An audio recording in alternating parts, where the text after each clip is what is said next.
जी, NDTV India पे आपका स्वागत है और हम सीधे चल सकते हैं हैदराबाद। हमारे साथ असदुद्दीन ओवैसी साहब है जो एआईएमआईएम के नेता हैं। सर, आपको बधाई हो। सबसे पहले आप 20 सीटें लड़े, 5 पे आप जीत आपने दर्ज की है।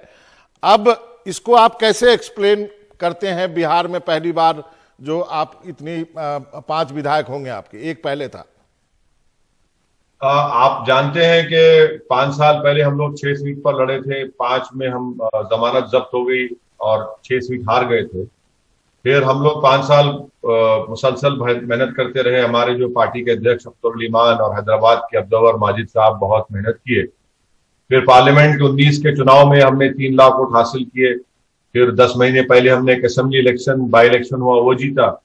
तो मेहनत चल रही थी। हम सीमांचल की जनता के दरमियान में थे, उनकी बात कर रहे थे, उनकी इंसाफ की लड़ाई लड़ रहे थे और कल भी लड़ेंगे। तो ये अल्लाह का करम है कि सीमांचल की जनता ने हमको अपना वोट दिया, अपनी मोहब्बतों से नवाजा। तो ये अब तक का सफर रहा है और हमको और आगे और मेहनत करना है। अब और हम अगला स्टेप क्या होगा आपका? अगला चुनाव जो है पश्चिम बंगाल का है, उसके बाद उत्तर प्रदेश का है। आप का अगला स्टेप जानना चाहता हूं। अगला स्टेप अब ये होगा कि हम देखेंगे पश्चिम बंगाल में हम लोग अपने पार्टी यूनिट के जिम्मेदारों से बात कर रहेंगे जो वहां पर मेहनत कर रहे हैं। कई हमारे पार्टी के लीडर्स को टीएमसी की सरकार ने जेल में डाल दिया झूठे केसेस लगाकर। तो उनसे बात करेंगे, अगर वो हमको इत्मीनान दिलाएंगे, कॉन्फिडेंस दिलाएंगे और एक इलेक्शन लड़ने के लिए हमारे पास वो तमाम चीजें हैं, तो यकीनन हम लोग फैसला लेकर इसके बारे में गौर करेंगे। तो आप क्या ये कह सकते हैं अभी कि आप उत्तर प्रदेश और पश्चिम बंगाल में चुनाव लड़ेंगे? उत्तर प्रदेश में तो हमने लड़ा है और पहले लड़े हमने उत्तर प्रदेश में, कामयाबी नहीं मिली। फिर आज से 2.5-3 साल पहले उत्तर प्रदेश के जो म्युनिसिपल चुनाव हुए थे, जिला परिषद के, पंचायत के, हम उसमें लड़े, उसमें कामयाबी मिली। अब उत्तर प्रदेश में हमारा संगठन अच्छा मजबूत हो रहा है और हम यकीनन उत्तर प्रदेश लड़ेंगे। बंगाल के हद तक मैं आपसे कह रहा हूं कि बंगाल की यूनिट के जिम्मेदारों से हम बैठ के बात करेंगे और उसके बाद फैसला करेंगे। यूपी तो लड़ेंगे जरूर। तो बंगाल में आप जो अभी फैसला नहीं कर पा रहे, तो क्या आपको लगता है कि बंगाल में अलायंस करेंगे कहीं पे? नहीं, पहले तो हमको अपनी पार्टी के ताल्लुक से फैसला करना है, तो अलायंस तो बाद में आएगा। जब हम अपने पार्टी के जिम्मेदारों से बैठकर बात करेंगे और हमको लगता है कि वो लोग तैयार हैं, तो यकीनन हम इलेक्शन लड़ने के ताल्लुक से फैसला करेंगे। और जब फैसला होगा लड़ने का, तो फिर जाहिर है ये देखा जाएगा कि इससे अलायंस हो सकता है, नहीं हो सकता है, उस पर गौर करेंगे। बिहार में अलायंस क्यों नहीं हो पाया? बिहार में तो अलायंस था कुशवाहा साहब के साथ। नहीं, आरजेडी के साथ। अब ये तो आरजेडी के नेताओं से पूछना पड़ेगा। हमारे बिहार के अध्यक्ष अख्तर उल ईमान ने चुनाव से बहुत पहले पटना जाकर आरजेडी के जिम्मेदारों से मुलाकात की। बल्कि जो मुसलमान उलेमा है, सोशल एक्टिविस्ट हैं, जिम्मेदारान हैं, उनसे जाकर मुलाकात की। उनसे कहा कि देखिए, हम अलायंस के लिए तैयार हैं, अगर आप बाद में हमको ब्लेम मत करिए कि ऐसा हो गया, खुला हो गया। तो हम तो अपनी कोशिश किए।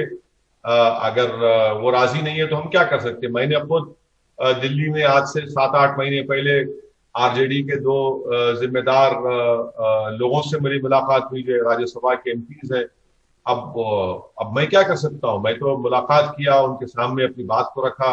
मुझे ये नहीं मालूम कि आरजेडी की लीडरशिप हायरार्की में उनका कितना असर था, मगर हम तो कोशिश किए कि अलायंस हो जाए। मगर अब नहीं हुआ, तो अब क्या कर सकते, उसके बारे में क्या बताया जा सकता? नहीं, मेरा सवाल इसलिए, मुझे याद है आपने 7-8 महीने पहले मुझे बताया था कि आप बातचीत करने की कोशिश कर रहे हैं, लेकिन आरजेडी जो है और आपकी जो पार्टी है, समान विचारधारा वाली पार्टियां हैं, तो एक नेचुरल एलाय के रूप में आप ये अलायंस होना चाहिए था। अब वो हुआ नहीं।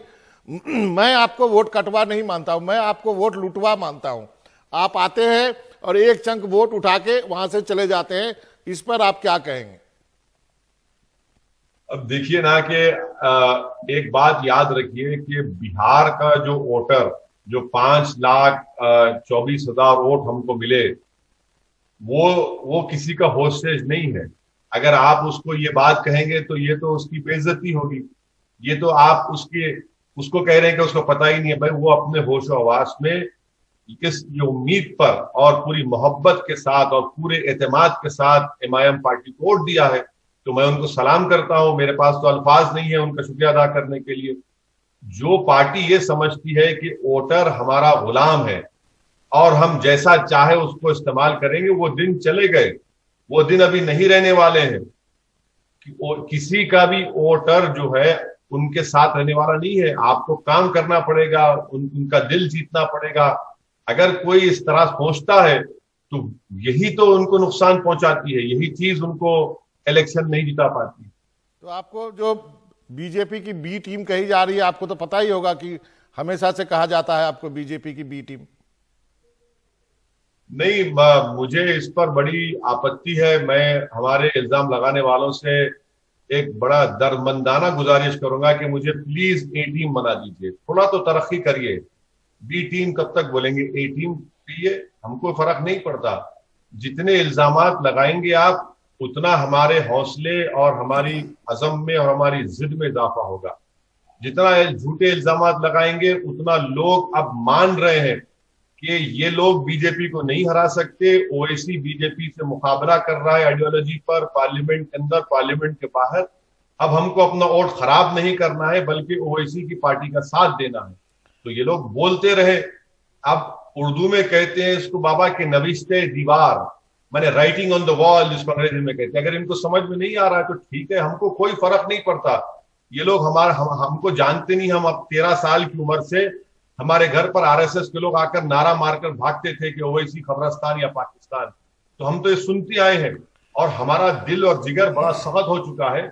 इन बातों से कोई हमको मुतासिर नहीं कर सकता, ना हमको किसी किस्म की तकलीफ होती है, बल्कि हमको ये समझ में आता है कि हम कोई अच्छा काम कर रहे हैं, इसीलिए इस तरह का इल्जाम हमारे पे लगा रहे हैं। क्योंकि ये लोग फ्रस्ट्रेटेड है, ये खुद नाकाम है, तो अपनी नाकामी के वजूहात को तलाश नहीं करते, किसी और पर इल्जाम लगाते हैं। तो ठीक है, कोई बात नहीं।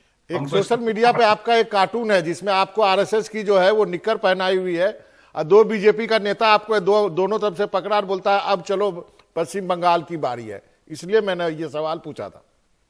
ऐसा है ना बाबा कि अगर वो कार्टून बना दिया जाए नरेंद्र मोदी का, अगर वो कार्टून में राहुल गांधी को डाल दिया जाए या किसी गांधी परिवार के लोग को डाल दिया जाए, तो मोदी और गांधी परिवार के कार्टून पर कयामत गिर जाएगी।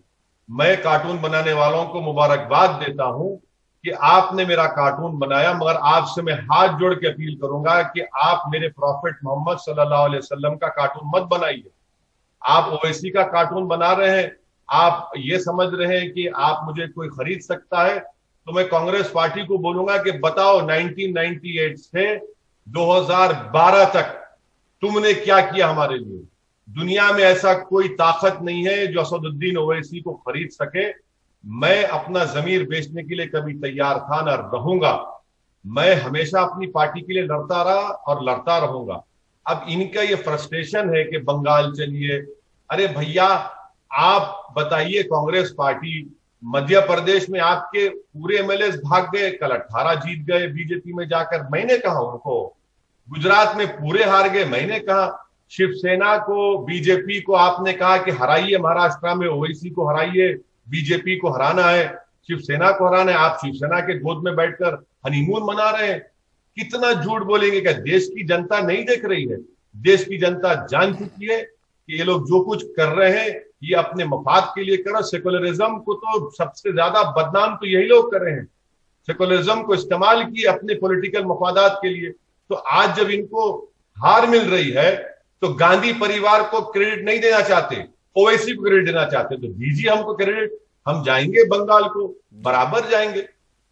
एक अंतिम का सवाल है, लोग ये भी कहते हैं कि यदि 5 सीटें जो आपकी है, यदि आरजेडी की आ जाई होती तो सरकार होती, या फिर ये भी मैं इसका उल्टा पूछता हूं कि यदि जरूरत होती उसको 5 सीट की तो आप देते ना समर्थन आरजेडी को?